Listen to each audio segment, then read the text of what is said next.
Wanda, Hai Bu. terima kasih ya sudah datang dan tepat waktu hari ini. Seperti yang kita bicarakan kemarin, hari ini kita akan melanjutkan sesi konseling individual kamu. Nah, dan waktunya itu kurang lebih dari 30 menit. Apa kamu setuju? Iya Bu, saya setuju. Baik. Nah, itu tadi terkait kontrak waktu kita. Nah, selain itu, selama proses ini berjalan, kita akan membuat kontrak perilaku. Artinya, nanti kamu akan berkomitmen untuk mencoba beberapa langkah untuk perubahan yang nantinya kita sepakati bersama. Setuju? Iya Bu, saya setuju.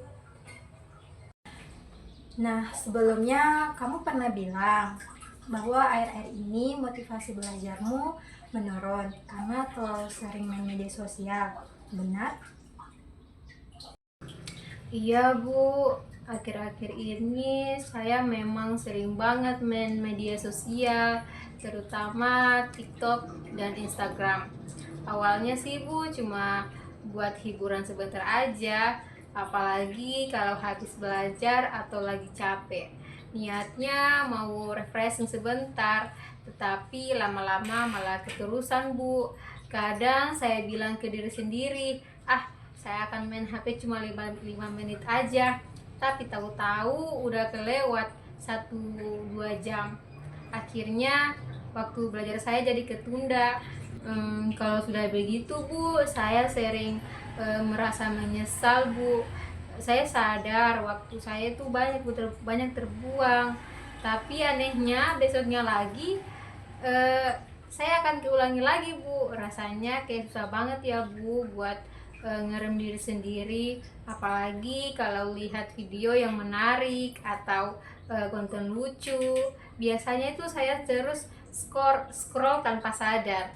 Kadang saya juga ngerasa takut ketinggalan update dari teman-teman, jadi saya makin sering buka media sosial Bu. Dampaknya Bu, motivasi belajar saya itu benar-benar menurun Bu. Saya jadi lebih cepat bosan kalau buka buku. Pikiran saya itu jadi malah ke HP terus.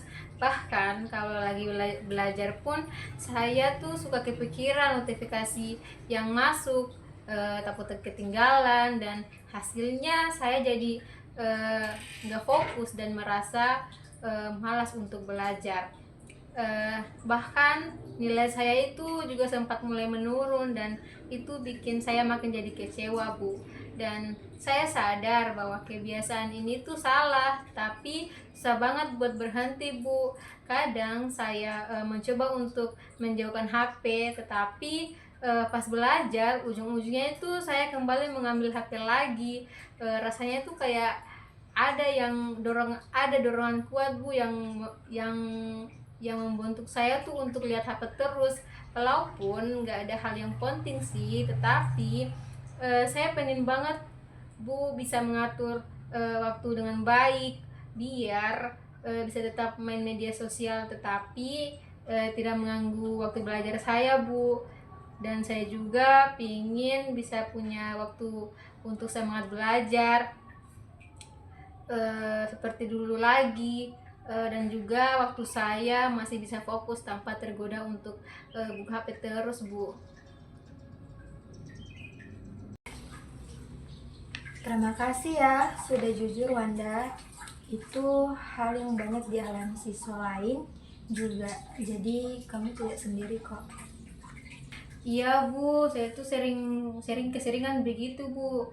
Rencananya mau ambil buku catatan untuk belajar, malah lihat HP dan berujung buat TikTok dan media sosial yang lain. Wanda, sebenarnya penggunaan media sosial itu tidak selalu buruk. Tapi jika kamu berlebihan, bisa menurunkan konsentrasi dan motivasi belajar karena otak jadi terbiasa dengan hal-hal instan dan hiburan cepat. Nah, dalam psikologi belajar, ini disebut distraksi digital. Kalau otak terbiasa dengan hiburan, nah semangat untuk belajar yang butuh fokus lama jadi menurun. Iya Bu, saya sering begitu. Eh, Mau niatnya belajar atau buka catatan sebentar, tapi entah kenapa itu tangan ini langsung refleks eh, mengambil HP dan membuka TikTok atau Instagram dulu.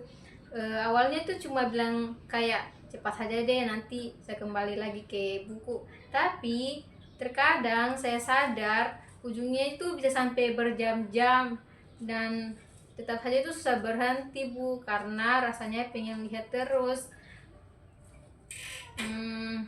Apalagi ketika saya belajar, pikiran saya itu masih keingat video-video lucu atau video-video yang menyenangkan di HP tersebut. Setelah itu pas balik ke catatan, jadi saya malas dan menjadi susah fokus untuk belajar Bu. Akhirnya Bu, waktu saya itu banyak terbuang sia-sia Bu, dan saya jadi merasa kecewa terhadap diri saya sendiri karena nggak bisa atur waktu. Saya juga merasa bersalah Bu, karena nilai-nilai saya akhir-akhir ini sangat menurun, dan saya tahu salah satunya itu gara-gara saya, tetapi kebiasaan ini tuh susah sekali untuk diubah Bu. Eh, saya heran Bu, kenapa bisa sangat susah banget diubah untuk diri sendiri. Saya pengen banget tuh bisa ngurangin waktu main media sosial saya, tetapi pas niat saya tuh udah kuat banget, tapi saya tuh menjadi keulangi lagi Bu. Jadi saya tuh merasa seperti terjebak antara ingin berubah tetapi juga susah ngelawan kebiasaan yang jadi rutinitas setiap hari. Tiga. Kalau boleh Ibu beri saran, Wanda bisa mulai kok dengan membuat jadwal belajar yang lebih realistis. Nah, misalnya belajar 30 menit, lalu istirahat 10 menit. Nah, lalu boleh buka media sosial sebentar. Jadi tidak harus langsung berhenti total, tetapi belajar disiplin waktu. Iya Bu, mungkin bisa saya coba memakai cara itu, tapi saya bingung Bu, bisakah Ibu eh, memberikan gambar sedikit tentang masalah ini Bu, karena saya bingung. Ya, itu ada misalnya ada siswa tahun lalu yang punya kebiasaan main game, terus nilainya turun drastis. Setiap pulang sekolah waktunya dihabiskan untuk bermain game sampai larut malam. Nah, akibatnya dia sering mengamuk di kelas dan tidak bisa fokus saat belajar. Setelah kami berdiskusi, kami buatkan jadwal belajar yang lebih teratur dan aturan waktu bermain game yang jelas. Awalnya memang berat untuk dijalani, tapi setelah beberapa minggu dia mulai bisa mengontrol diri, nilainya perlahan naik, dan bahkan semangat belajarnya pun tumbuh kembali. Sekarang dia bahkan sudah diterima di jurusan favorit di universitas negeri impiannya. Wah, keren banget ya Bu, saya jadi kagum sama dia. Pasti dia berjuang keras banget buat bisa berubah kayak gitu. Saya juga pengen pengen banget Bu bisa seperti itu. Soalnya saya sering banget ngerasa susah ngatur waktu antara mau main dan belajar. Kadang eh, udah niat mau belajar tapi malah ke distrak buka HP atau malah main game sebentar, yang akhirnya itu menjadi lama. Tapi kalau dengar cerita itu saya jadi termotivasi Bu. Ternyata kalau kita sungguh-sungguh mau berubah dan disiplin, hasilnya bisa bagus juga ya. Saya juga mau coba belajar ngatur waktu Bu, biar bisa lebih fokus, dan siapa tahu nanti saya juga bisa masuk jurusan impian saya kayak siswa yang Ibu ceritakan tadi. Ibu senang loh kamu berani cerita terbuka, Wanda. Nah, itu tandanya kamu mau berubah. Itu langkah besar. Kamu punya potensi untuk memperbaiki kebiasaanmu dan saya percaya kamu bisa. Terima kasih banyak ya Bu, saya jadi termotivasi dan senang lagi mendengarnya dari Ibu. Nah, sekarang kita rumuskan tujuan pembinaan ini ya. Nah, bagaimana kalau tujuan jangka pendeknya ini kita mengurangi waktu penggunaan media sosialmu menjadi maksimal 1 atau sampai 2 jam dalam sehari. Dan tujuan jangka panjangnya yaitu kita meningkatkan semangat belajar kamu agar bisa mencapai nilai di atas rata-rata semester depan. Setuju? Iya Bu, saya setuju sekali dengan tujuan itu. Saya memang merasa kalau penggunaan media sosial saya itu selama ini terlalu berlebihan dan sering kali membuat saya itu kehilangan fokus, dan terutama itu eh, saat seharusnya waktunya untuk belajar.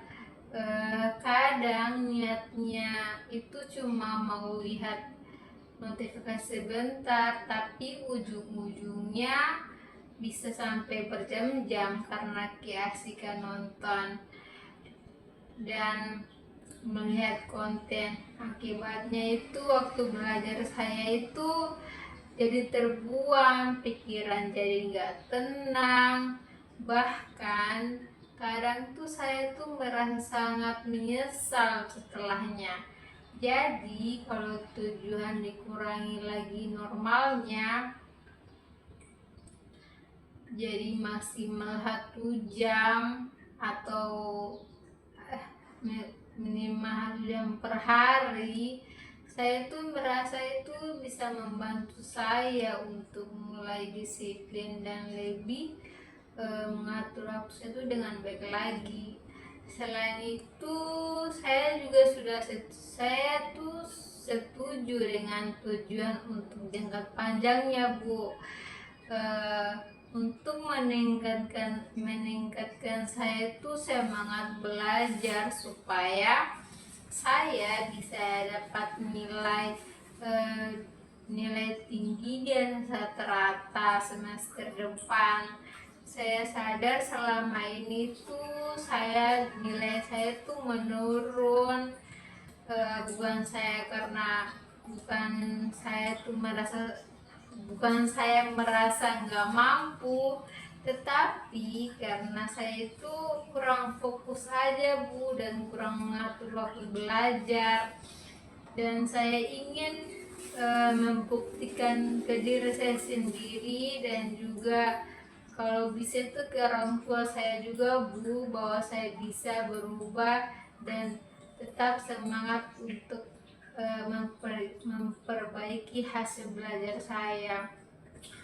Saya tahu prosesnya itu nggak akan langsung mudah, tetapi saya siap kok Bu untuk mencoba pelan-pelan. Saya ingin dengan membuat jadwal belajar yang lebih teratur, dan mungkin juga membuat jadwal yang lebih teratur, dan mungkin juga mencari kegiatan yang lain yang lebih bermanfaat daripada bermain media sosial terus menerus, seperti membaca atau mungkin berolahraga. Saya juga mungkin berharap dengan dukungan ibu sebagai konselor di sini saya bisa lebih konsisten dan nggak mudah tergoda untuk kembali ke kebiasaan lama. Jadi ya Bu, saya benar-benar setuju dengan tujuan ini dan saya siap untuk berusaha mencapainya. Baik, kita akan coba latihan asertif ya. Misalnya, kalau teman mengajak scroll TikTok bareng pas lagi belajar, kamu bisa bilang, kayaknya aku mau fokus belajar dulu deh, nanti aja ya. Coba kamu ucapkan dengan nada tegas tapi sopan. Kayaknya aku mau fokus belajar dulu deh, nanti aja ya. Seperti itu Bu. Atau gini aja Bu, nanti aja deh main media sosialnya, aku mau menyelesaikan tugas terlebih dahulu baru bermain HP. Bagus Wanda, kamu bisa cukup. Saulang nah, sama kat. Bagus. Wanda, kamu sudah cukup tegas tapi tetap sopan. Latihan ini membuat kamu untuk tetap fokus meskipun teman mengajak hal yang mengganggu. Sekarang coba pikirkan hal lain, Wanda. Nah, bayangkan kalau kamu sudah berhasil mengurangi media sosial. Kita bisa belajar dengan fokus dan nilai kamu naik. Apa yang akan kamu rasakan? Sekarang Bu, saya merasa jauh lebih ringan Bu, seperti beban yang selama ini menumpuk perlahan berkurang. Rasanya saya mulai menemukan kembali arah dan semangat belajar saya untuk memperbaiki keadaan dan tidak akan merasa tersesat dalam belajar. Sekarang Bu, saya merasa jauh lebih ringan Bu, seperti beban yang selama ini menumpuk perlahan berkurang. Rasanya saya mulai menemukan kembali arah dan semangat belajar saya untuk memperbaiki keadaan dan tidak akan merasa tersesat dalam belajar. Nah, gambaran positif itu bisa kamu simpan dan dalam pikiran setiap kali kamu tergoda untuk buka HP saat belajar. Oke, baik Wanda.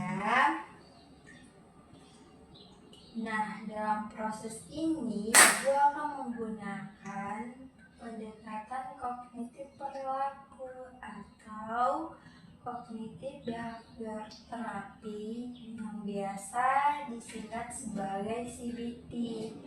Nah, karena kan masalah kamu ini berhubungan dengan pikiran dan perilaku dan kebiasaan kamu dalam belajar. Jadi, kita akan ubah pola pikir kamu yang negatif ini menjadi lebih positif dan melatih perilaku kamu agar lebih produktif lagi. Jadi Bu, nanti saya akan belajar juga cara berpikir yang berbeda ya Bu. Iya Wanda, benar sekali. Nanti Ibu akan membantu kamu untuk mengendalikan diri dan tetap termotivasi dalam belajar. Iya Bu, jadi maksudnya saya juga akan belajar cara berpikir yang berbeda ya Bu. Soalnya selama ini tuh saya sering banget Bu berpikir negatif tentang diri saya sendiri. Misalnya kalau saya nggak bisa langsungkan materi pelajaran, saya nggak langsung saya langsung bilang ke diri saya itu kayak, aku emang bodoh, nggak bisa langsung paham materi ini aja aku nggak bisa paham sih. Akhirnya saya jadi malas mencoba lagi. Kadang kalau melihat teman-teman saya tuh cepat mengerti, saya tuh merasa menjadi minder Bu, dan berpikir kalau usaha saya itu kayak nggak ada hasilnya. Selain itu, saya juga punya kebiasaan belajar yang kurang baik, Bu. Saya sering menunda-nunda belajar karena takut duluan merasa gagal sebelum mencoba. Jadi, saya malah sibuk buka media sosial atau melakukan hal-hal lain biar nggak merasa stres. Tapi ujung-ujungnya saya tuh merasa menyesal sendiri karena waktu belajar saya itu cepat habis begitu Bu. Jadi pikiran negatif itu terus muncul dan saya jadi makin nggak percaya diri untuk berubah. Tapi kalau nanti lewat pendekatan CBT Bu, mungkin saya bisa belajar mengubah cara berpikir itu jadi lebih positif. Saya ingin banget Bu, saya ingin bisa bilang ke diri sendiri, aku memang belum bisa sekarang, tapi aku sedang belajar. Saya ingin punya kebiasaan belajar yang lebih teratur Bu, dan bisa fokus tanpa merasa gagal duluan. Terima kasih sudah terbuka dan jujur menceritakan hal itu. Itu langkah awal yang sangat baik loh. Saya bisa lihat kalau kamu sebenarnya punya kesadaran diri yang cukup tinggi. Kamu tahu apa yang sedang kamu rasakan. Kamu bisa mengenali pikiran negatifmu, dan kamu juga menyadari dampaknya terhadap kebiasaan belajarmu. Itu artinya kamu sudah berada di tahap awal perubahan yang sangat penting dalam proses konseling. Nah, dari ceritamu saya menangkap bahwa kamu sering terjebak dalam pola pikir negatif yang disebut self-defeating thought, atau pikiran yang menjatuhkan diri sendiri. Nah, misalnya ketika kamu berpikir aku bodoh atau aku nggak bakal bisa paham, itu adalah contoh distorsi kognitif, yaitu cara berpikir yang keliru karena kamu menilai diri hanya dari satu pengalaman gagal tanpa melihat usaha atau proses yang sedang kamu jalani. Pikiran seperti itu bisa menurunkan motivasi, membuat kamu mudah menyerah, dan akhirnya menimbulkan kebiasaan menunda belajar kamu atau menghindari dari tugas-tugas sulit yang sedang kamu ingin kerjakan. Nah, kalau kita kaitkan dengan kebiasaan belajar berpikir negatif, nah biasanya kan itu muncul dalam beberapa bentuk. Misalnya ya membandingkan diri dengan orang lain secara berlebihan. Misalnya ketika teman cepat paham, kamu langsung berpikir kamu tidak mampu, padahal setiap orang punya kecepatan belajar yang berbeda. Memang tidak mampu. Nah, dalam pendekatan kognitif perilaku atau biasa tadi yang Ibu jelaskan sebelumnya terkait CBT, kita akan belajar untuk menantang pikiran-pikiran negatif itu dan menggantinya dengan pikiran yang lebih rasional serta membangun. Misalnya, saat muncul pikiran aku bodoh, kita akan ubah menjadi aku memang belum mengerti sekarang, tapi aku berusaha belajar pelan-pelan.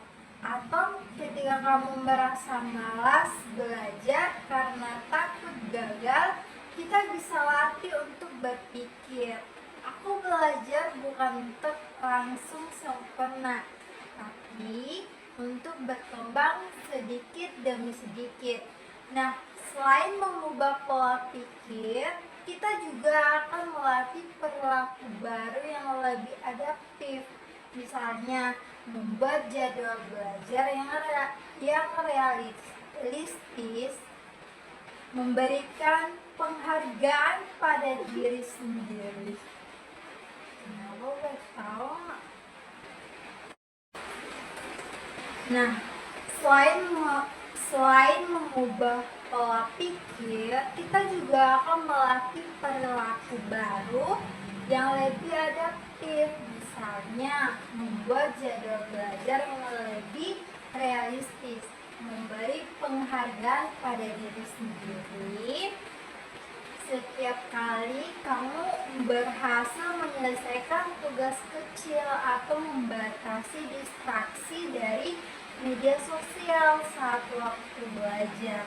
Dengan begitu, kamu tidak hanya mengubah cara berpikir, tapi juga membentuk kebiasaan baru yang mendukung kesuksesanmu. Kamu tahu, kebiasaan berpikir negatif itu tidak muncul dalam semalam. Itu terbentuk dari pengalaman, kebiasaan menilai diri, bahkan mungkin dari rasa takut gagal yang terus tumbuh tanpa disadari. Tapi kabar baiknya, seperti halnya pikiran negatif kan bisa terbentuk karena kebiasaan. Pikiran positif juga bisa dilatih menjadi kebiasaan baru.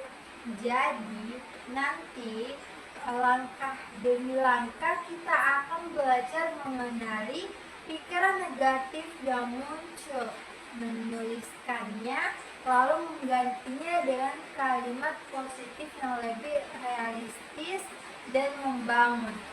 Bagaimana kalau untuk sesi berikutnya kita mulai dengan latihan mengenali pikiran negatif yang paling sering muncul saat kamu belajar. Lalu kita ubah bersama menjadi pikiran alternatif yang lebih positif. Iya, Bu. Nah, baik.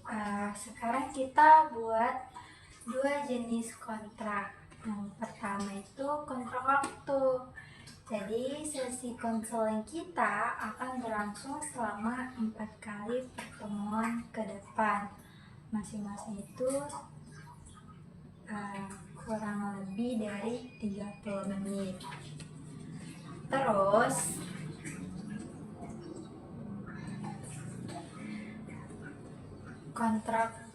yang kedua itu kontrak perilaku.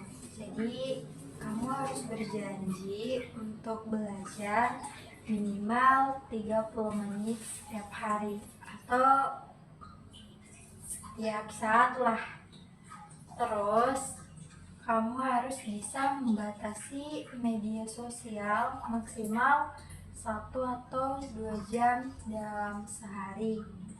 Nanti kamu akan melaporkan hasilnya setiap minggu ke saya. Kita tanda tangani simbolisnya ya. Siap, Bu. Terima kasih banyak ya, Bu, atas bimbingannya hari ini.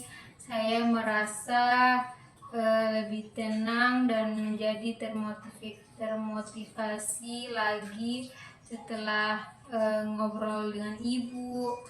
Minggu depan saya akan mencoba berusaha menjalankan kontrak perilaku yang telah disepakati bersama Ibu. Wanda, hari ini kamu sangat luar biasa karena kamu udah mau terbuka dan aktif di sini. Minggu depan kita akan lanjut untuk memantau perkembangan kontrak perilakumu ya. Siap Bu. Terima kasih banyak ya Bu, berkat Ibu akhirnya jadwal belajar saya menjadi lebih teratur dan lebih terarah. Sama-sama Wanda, terus semangat belajar ya. Ibu yakin kamu pasti bisa berubah. Baik Bu.